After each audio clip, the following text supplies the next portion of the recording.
If you're lucky, these will already have started selling in your country. For us here in Singapore, it's September 1st at the time of this video's release, and we'll be able to get these tomorrow.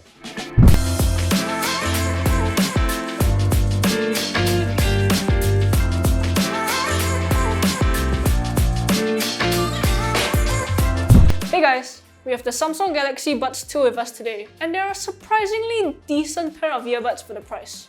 Before we get into the review, don't forget to hit that subscribe button and turn on notifications so you don't miss out on upcoming videos. So, let's talk design. The case is exactly the same as the one that comes with the Samsung Galaxy Buds Pro and Buds Live. In fact, if you have sleeves or protectors for those, you can use them with the Buds 2 case as well. Pretty smart move on Samsung's part, because using existing molds for the cases will definitely bring down the manufacturing price of these earbuds. Anyway, no matter what colorway you choose, the exterior of the case will always be this glossy white plastic. It's okay, not my favorite. I still prefer the matte black plastic of the Buds Pro, but personal preference. You get the same LED indicator on the front and USB-C charging port on the rear. There's also wireless charging in this, which is very nice. Open up the case and you'll see the color you picked. For this one, I picked the lavender color, which I thought looked the nicest out of all the options. There's also graphite, olive, and white, but yeah. The lavender color is also a touch darker than what I saw in the press images, but it's really grown on me. I like it a lot. These operate on touch controls as per usual. 1 tap for play pause, 2 taps for next track, 3 taps for previous track, and touch and hold is set to ANC or ambient sound toggle by default. Samsung offers a pretty peculiar method of touch control customization. They allow you to turn off which taps you don't want, which is pretty interesting. Anyway, you can customize only the touch and hold feature, but because I have the Samsung Labs feature turned on where I can control volume just by double tapping the edge of the earbuds, I just left these to ANC and ambient sound toggle. The Labs feature, by the way, is actually pretty finicky, so I don't recommend turning it on if you are easily frustrated by false inputs. I did find myself accidentally skipping tracks back and forth by trying to lower or raise the volume.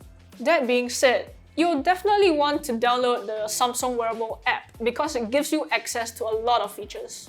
Now, I tested these out with the new Samsung Galaxy Z Fold 3, and we'll be doing a review on these on our other phone channel, so if you want to show some support or watch that video, I'll link it in the cards above. Anyway, I already have the Wearable app pre-installed on this phone, so yeah. You get so much stuff here.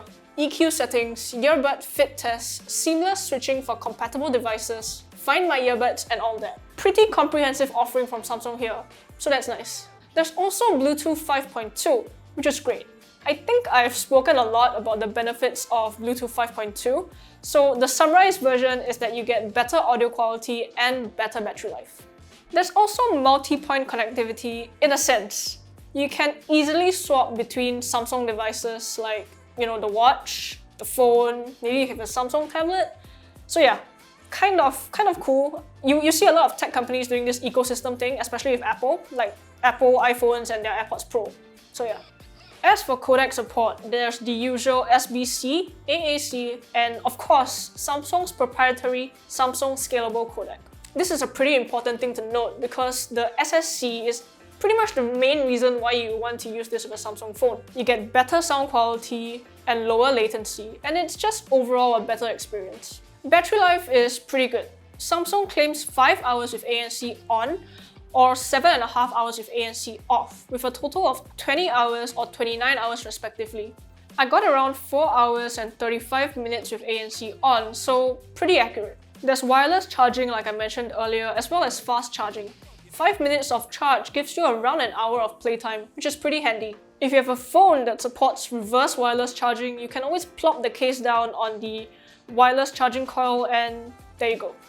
There's an IPX2 water resistance rating on these, which is actually pretty low. You could probably exercise with them and they should hold up perfectly fine to sweat, but I would recommend keeping them away from rain or the pool and stuff like that. ANC wise, they're pretty decent. Not as good as the Buds Pro, of course, but it does effectively cancel out noise from the car engine or on the train and such like that. Ambient sound though isn't that great. It still sounds a bit artificial, and I found myself kind of straining to hear what people were saying, so I usually just took the earbuds out. Microphone quality is actually pretty good.